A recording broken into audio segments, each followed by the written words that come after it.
So Ubisoft have recently released an update for Assassin's Creed Shadows that add in 2 new quests, an Attack on Titan special collaboration which we're not going to speak about, and a puzzlement quest which adds in a puzzle that is also a quest. Yeah, that pretty much explains it. But major spoiler alert for this new quest, and that is that Cassandra is back in the game, in some form or another. And in this video, we're going to break down exactly why I think her next DLC could be in Shadows. So let's jump straight into it. So the first thing to understand is where a puzzlement sits inside Shadows. It isn't an early game diversion. You don't stumble into it on your way to your first assassination. I mean, to even see this quest, you have to have progressed through a significant portion of the story, unlocked Yasuke as a playable character, taken down key members of the Shinbaku, I think around 2. Only then do you reach Wakasa and find 2 familiar NPCs, Kane and Kinu, standing in front of an ancient sealed Isu door. That placement matters. It tells us that a puzzlement is aimed at players who are already embedded in the narrative and the world. By the time you arrive there, you understand the political conflict, you understand the stakes for Naoe and Yasuke, and you're ready for the game to start quietly expanding its deeper mythology. This isn't just a quest though or side content, it's actually a late arriving thread that plugs Shadows into the wider Assassin's Creed meta lore, which it has been really needing. On the surface, the quest looks simple. Kane and Kinu give you a special item, the Riddle Scroll Beacon. It boosts your stats, but more importantly, it reacts to hidden Isu glyphs in the world. The quest's first step is pretty straightforward. You equip the beacon, follow its signal to a nearby location, discover a glowing Isu glyph carved into stone, and return to the sealed door and watch the matching symbol light up. If you stop there, the quest looks like a short, quirky riddle, the kind of thing you do once, collect your reward and move on. But that first glyph is only the beginning. So across the map there are a ton more specific glyphs that are hidden in lakes, highlands, castles, coastal areas, etc. You get the idea. Each glyph, however, has its own title. Things like the glyph of the Sakura, the glyph of silence, the glyph of the river, the glyph of the watchtower, etc, etc. The game never loudly announces that you must find them all. Instead, it quietly trusts the player base to start mapping them, to share screenshots, to piece the pattern together. It turns the community into part of the puzzle solving process, which is very in line with previous Assassin's Creed games and different community quests like that, which I love to do. When you finally find and activate all of them and return to the door, the quest reveals its true purpose. The door opens into a hidden Isu vault. Inside you find legendary weapons with clear Atlantis theming, engravings and architecture that echo Odyssey's Isu spaces, and at the center a statue of Cassandra. Not a passing joke, but as the focal point of the chamber. You also unlock a Cassandra statue cosmetic for your hideout, reinforcing that the game wants her presence to be felt in your world space. It's cool to see that the quest starts out as a random riddle, and it ends with a shrine to an immortal character whose story is still unfolding within this world and this time. Now, to understand why this matters, we have to step back and look at Cassandra's role in the series. In Assassin's Creed Odyssey, Cassandra becomes the bearer of the Staff of Hermes, an Isu artifact that grants her immortality. She spends centuries safeguarding pieces of Isu technology, living through the rise and fall of empires, and witnessing the events that make up the rest of the Assassin's Creed timeline. This is how she's able to appear much later in games like Assassin's Creed Valhalla. In that crossover story, she met Eivor, they had a little fight, and it turned out she was circling on an Isu artifact she had to destroy. When Shadows was revealed, questions about Cassandra came back immediately. Is she still alive? Where is she? What is she doing during this period in Japan's history? Ubisoft had been relatively open about this. The devs have confirmed that during the era of Assassin's Creed Shadows, Cassandra is still alive, still active somewhere in the world, and still moving in the background of history. That confirmation alone already positions her as a latent presence in this game. Not necessarily a character we must see, but one the world has to account for. Now, take the understanding and place it inside the Isu vault you unlock in a puzzlement. A sealed chamber of advanced precursor technology, Atlantis-linked equipment, and a statue honoring Cassandra specifically. It reads as a physical acknowledgement that her path and the history of Japan's Isu remnants are not separate stories. They intersect, whether on screen now or in future content. But then the question becomes,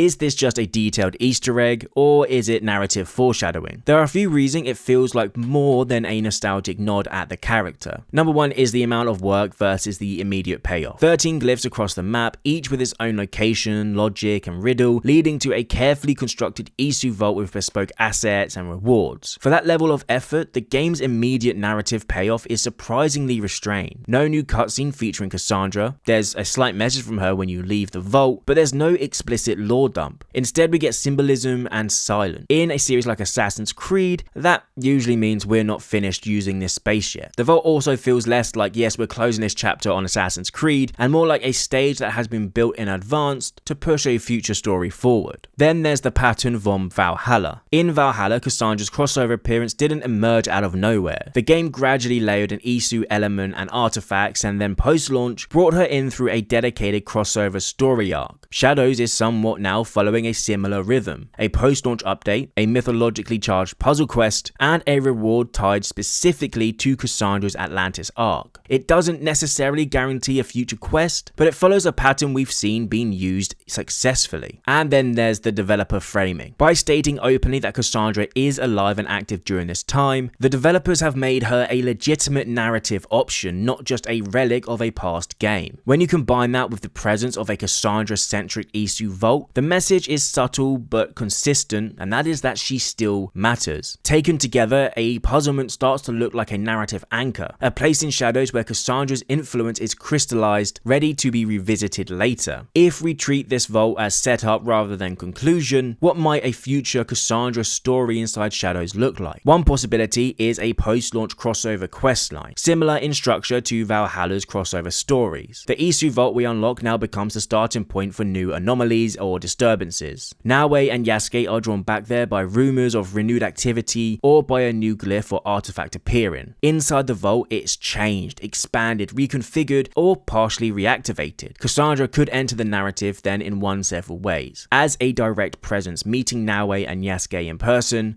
continuing her role as a guardian of Isu knowledge, or as an off-screen force, leaving messages, warnings, or traces of her actions in the vault, allowing the game to explore her influence without making her the center of the story. What makes this interesting is the contrast in perspectives that the characters will give us. Naoe represents the assassin ideal, stealth, ideology, rebellion. Yasuke brings the grounded reality of a foreign samurai navigating Japanese politics and war. Cassandra, if she appears, would be a third access entirely, a 2,000-year-old observer whose understanding of the Isu and human history goes far beyond either or any of them. A future quest could use that dynamic to ask bigger questions. How do you fight for freedom and justice when someone in the room has seen every attempt to do that across centuries? What does choice look like when one person has watched the same patterns repeat over and over again? And how does Japan's specific Isu legacy fit into the global pattern she's been tracking? In other words, Cassandra shouldn't just be there for the nostalgia factor. She should be there to reframe the themes of Shadows, about power, control, resistance, Isu technology, all of that stuff built within the much larger context of the Assassin's Creed universe. So where does this leave us? Well, on the surface, the quest is a riddle, it's a collectible hunt, it's a hidden door in the middle of nowhere. But if you're like me and overthink everything to do with Assassin's Creed, and when you actually look at where it appears in the story, what it unlocks, and who stands at the center of it, it becomes something a bit more than just a quiet reintroduction of Cassandra into Assassin's Creed Shadows. Now, obviously the vault doesn't give us a full conversation with her, it doesn't really need to, although it would have been quite cool. It just simply reminds us that she exists, that she walked through this world before us, and that hopefully her story is not finished. Well, we know it's not because she doesn't die until the end of Assassin's Creed Odyssey's Atlantis DLC, which is like in the far future with Layla, but you know what I'm getting at. But whether Ubisoft chooses to build on that in the future DLC or update is still an open question. But structurally, thematically, and historically within the franchise, Shadows now has a door open, literally and figuratively, for Cassandra to return. Guys and girls, in the comment section down below, let me know what you think about this. Do you think Cassandra will return in a crossover story element similar to what we had in Assassin's Creed Valhalla? Personally, I want that. I think it would be pretty cool to see her appear in her actual form, not just as a statue in the middle of a vault. Let me know what you guys think about this down below. Also, like the video if you enjoyed, subscribe for more Assassin's Creed content. Hope you all have an amazing day, and I'll see you in the next video.